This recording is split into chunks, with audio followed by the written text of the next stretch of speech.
ഓം ശാന്തി 4/7/2024. ഇന്നത്തെ മുരളിയുടെ main points. മധുരമായ കുട്ടികളെ, സഹോദരീ സഹോദരൻ്റെയും ബോധത്തിൽ നിന്ന് മാറി സഹോദരങ്ങളാണ് എന്ന് മനസ്സിലാക്കൂ. എങ്കിൽ സിവിലായി ആയിത്തീരും. ആത്മാവ് എപ്പോൾ സിവിലൈസ്ഡ് ആകുന്നുവോ അപ്പോൾ കർമാതീതമാകാൻ സാധിക്കും. ഒരു കാലത്ത് ബ്രഹ്മകുമാരീസിൽ വന്നാൽ സഹോദരീ സഹോദരരായി തീരും എന്ന് പറയാറുണ്ടായിരുന്നു. എന്നാൽ ബാബ ഇന്ന് നമ്മൾ കുട്ടികളോട് പറയുകയാണ്, ഈ സഹോദരീ സഹോദരൻ എന്ന ബോധത്തിൽ നിന്നും ഉപരിയായി സഹോദരങ്ങളാണ്. അതായത് ആത്മാവ് സഹോദര സഹോദരരാണ് എന്ന് മനസ്സിലാക്കണം. ആത്മാവിന് പുരുഷൻ എന്ന പര്യായ പദവും ഉണ്ട്. പുരുഷൻ എന്നുദ്ദേശിക്കുന്നത് ആത്മാവിനെ തന്നെയാണ്, ശരീരത്തിൻ്റെ ആധാരത്തിൽ അല്ല.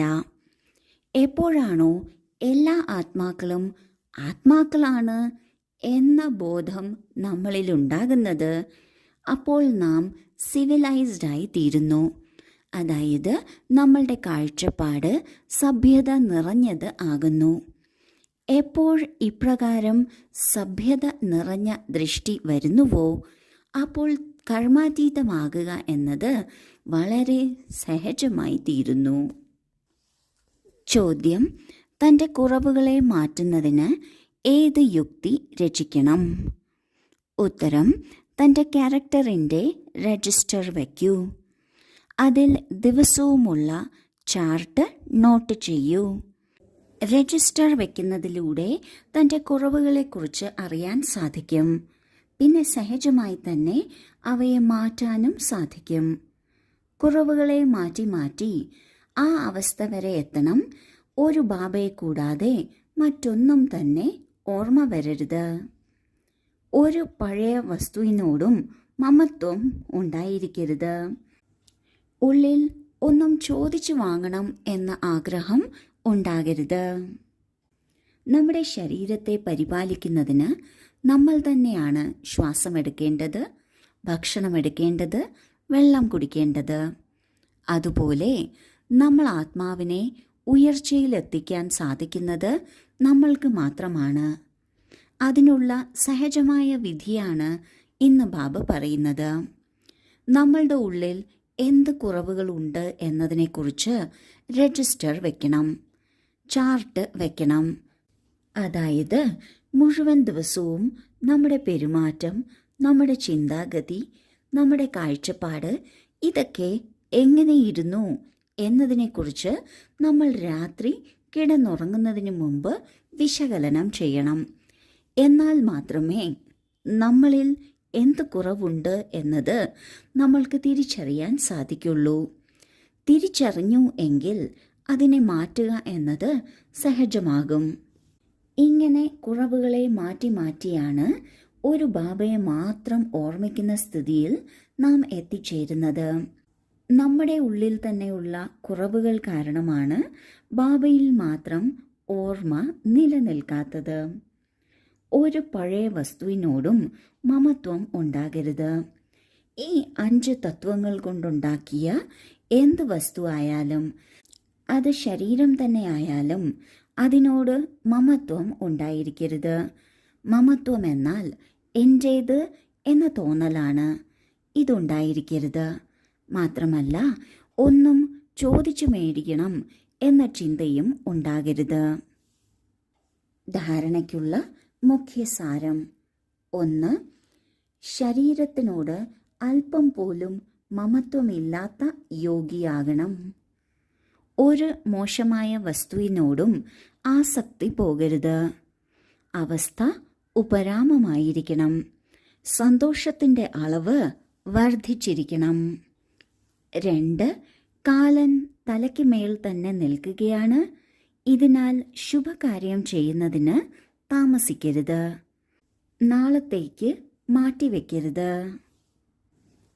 ആദ്യത്തെ പോയിന്റിൽ ബാബ പറയുകയാണ്, ഒരു യോഗി എന്നാൽ അവർക്ക് ഒരു കാര്യത്തിനോടും മമത്വം ഉണ്ടായിരിക്കില്ല. മമത്വം എന്നാൽ എൻ്റേത് എന്ന തോന്നലാണ്. ഈ മമത്വമുണ്ട് എങ്കിൽ യോഗം ശരിയായിരിക്കില്ല. ഒപ്പം ഒരു മോശമായ സാധനത്തിനോടും ആസക്തി ഉണ്ടായിരിക്കരുത്. അവസ്ഥ വളരെ ഉപരാമമായിരിക്കണം. ഉപരാമം എന്നാൽ ഈ ശരീരത്തിൽ നിന്നും ശരീരത്തിൻ്റെ ലോകത്തിൽ നിന്നും മാറി ഒരു ബാബയുടെ കൂട്ടുകെട്ടിൽ ഇരിക്കുക. ഇതിനെയാണ് ഉപരാമം എന്ന് പറയുന്നത്. ഒപ്പം സന്തോഷത്തിൻ്റെ അളവ് എപ്പോഴും ഉയർന്നു തന്നെ ഇരിക്കണം. ബാബയുടെ ഓർമ്മയുണ്ട് എങ്കിൽ എല്ലാ കാര്യത്തിലും സന്തോഷം ഒപ്പം തന്നെ ഉണ്ടായിരിക്കും. രണ്ടാമത്തെ പോയിന്റിൽ ബാബ പറയുന്നു, മരണം നമ്മുടെ തലയ്ക്ക് മീതെ തന്നെ ഉണ്ട്. അതിനാൽ ഒരു ശുഭകാര്യത്തിലും താമസം വയ്ക്കരുത്. അത് സേവനമാകട്ടെ പുരുഷാർത്ഥമാകട്ടെ എന്തു തന്നെ ആയാലും നാളേക്ക് വേണ്ടി മാറ്റിവെക്കരുത്. കാരണം നാളെ ഒരിക്കലും എത്തില്ല. ഇന്ന് മാത്രമേ നമ്മുടെ അടുക്കൽ ഉള്ളൂ. വരദാനം: സമർത്ഥനായ ബാബയോട് സാമർഥ്യം കാട്ടുന്നതിന് പകരം തിരിച്ചറിയാനുള്ള ശക്തിയിലൂടെ സർവപാപങ്ങളിൽ നിന്നും മുക്തരായി ഭവിക്കട്ടെ. പല കുട്ടികളും അതിസമർത്ഥനായ ബാബയോടും സാമർഥ്യം കാണിക്കുന്നു. തൻ്റെ കാര്യം സിദ്ധമാക്കുന്നതിനായി, തൻ്റെ പേര് നല്ലതാക്കുന്നതിനായി ആ സമയം തിരിച്ചറിയുന്നു. എന്നാൽ ആ തിരിച്ചറിയുന്നതിൽ ശക്തി ഉണ്ടാകുന്നില്ല. ഇതിനാൽ പരിവർത്തനവും ഉണ്ടാകുന്നില്ല. പലരുമുണ്ട് ചിന്തിക്കുന്നു ഇത് ശരിയല്ല, എന്നാൽ ചിന്തിക്കുന്നു പേര് ചീത്തയാകുകയും അരുത്.